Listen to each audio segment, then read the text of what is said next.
भारत देशाला प्रजासत्ताक होऊन आज 75 वर्ष पूर्ण झालीत। 26 जानेवारीला देशभरात प्रजासत्ताक दिन उत्साहात साजरा करण्यात आला। अमृत महोत्सवी वर्ष म्हणून हे वर्ष साजरं केलं जात आहे। नाशिकच्या पोलीस परेड ग्राउंडवर पालकमंत्री दादा भुसे यांच्या हस्ते आज राष्ट्रध्वज फडकवण्यात आला। यावेळी दादा भुसे यांनी सर्व भारतीयांना प्रजासत्ताक दिनानिमित्त शुभेच्छा दिल्या। येणाऱ्या काळात प्रगत राज्यांमध्ये महाराष्ट्राला पहिल्या क्रमांकावर घेऊन जाण्यासाठी प्रयत्न करू आणि शेतकरी कष्टकऱ्यांच्या घामाला किंमत मिळाली पाहिजे यासाठी नक्कीच प्रयत्न करू असं मत यावेळी पालकमंत्र्यांनी व्यक्त केलंय।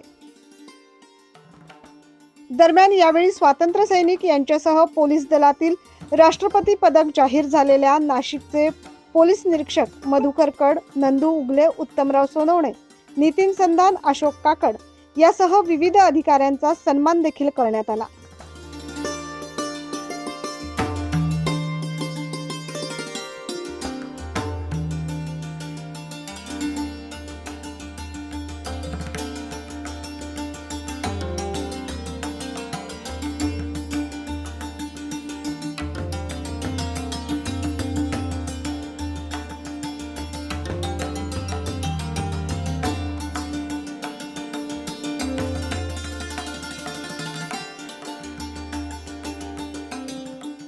तसेच पोलीस, अग्निशमन, होमगार्ड आदी पथकांच्या वतीने राष्ट्रध्वजाला मानवंदना देत पथसंचलन केले।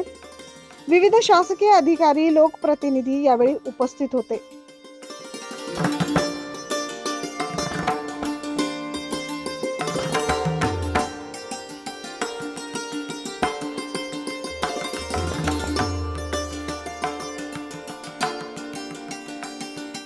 Bureau report 9 news Maharashtra. 9 news महाराष्ट्रसाठी प्रतिनिधी प्रवीण काळबांडे।